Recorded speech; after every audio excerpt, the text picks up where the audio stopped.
Have you ever wondered what's really going on under the hood of your car? It might seem like a super complex machine, but today we're going to break it all down, piece by piece, system by system. By the end of this video, you'll have a solid understanding of how all these parts work together to get you from point A to point B. Let's start with the most visible part, the body and frame. The body is what you see. It's the shell that provides space for you, your passengers, and all your stuff. It's everything from the doors and roof to the shiny decorative trim. Underneath that is the frame, which is the car's skeleton. It's the main support structure that everything else attaches to. Most modern cars use what's called a unibody construction, where the body and frame are fused into a single, strong unit. The older body-on-frame design is much rarer now, mostly found on heavy-duty trucks and some off-road SUVs that need extra toughness. Next up, the heart of the vehicle, the engine. Usually found at the front, the engine's job is to create the power that moves the car. It does this by converting the energy from fuel into mechanical motion. The most common type is the internal combustion engine, or ICE, which you'll find in most gasoline and diesel cars. You're looking at a typical 4-cylinder, 16-valve gasoline engine right now. It works in a 4-step cycle: intake, compression, power, and exhaust. Of course, with the rise of electric and hybrid vehicles, we're seeing more electric motors as well. The engine isn't a single unit, though. It has its own team of subsystems, like the intake, exhaust, fuel, and cooling systems, all working in harmony.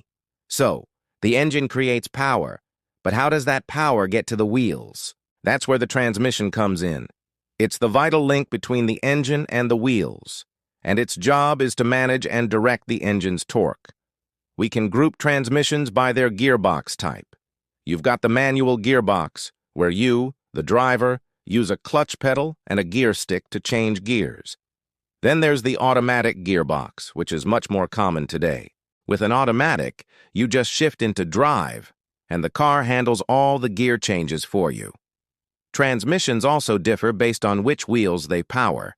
This car here is a front-wheel drive, meaning the engine's power goes to the front wheels. A front-wheel drive manual transmission typically includes a clutch, the gearbox itself, a final drive, a differential, and axle shafts, all neatly packaged together.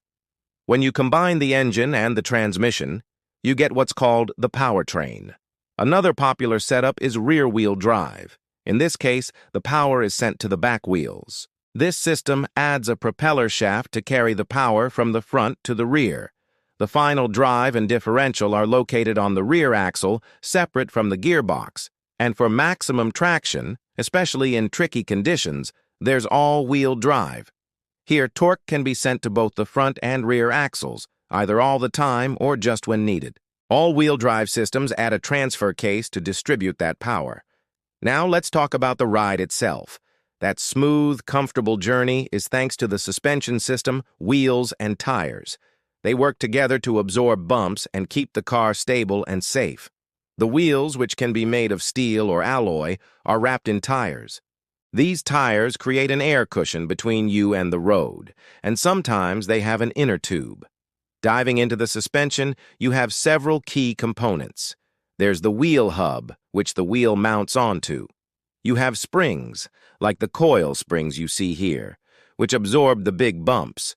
Working with them are the shock absorbers, which dampen the bouncing motion. Then there are various arms and links that connect everything and allow the wheels to move up and down independently. The front suspension on this car is a McPherson strut, a very common and efficient design. The rear uses a semi-independent suspension with a torsion bar. All these parts are often mounted to a subframe for added strength and isolation from the car's body. Of course, a car that moves also needs to be controlled. This brings us to the control systems. First is the steering system, which, as you know, lets you change the car's direction. Then you have the braking system, which is crucial for slowing down, stopping, and parking safely. We also have controls for the engine and transmission. The throttle, or gas pedal, controls the engine's power, and the gear selector, or clutch and shifter, allow you to manage the transmission. Finally, none of this would work in a modern car without the electrical system. It's the vehicle's nervous system, generating, storing, and distributing electricity to where it's needed. The main power sources are the battery, for starting the car and running electronics when the engine is off, and the generator or alternator, which recharges the battery and powers everything while you're driving. The power consumers are all the things that use that electricity, like the headlights, the starter motor, the radio, and the complex engine control unit.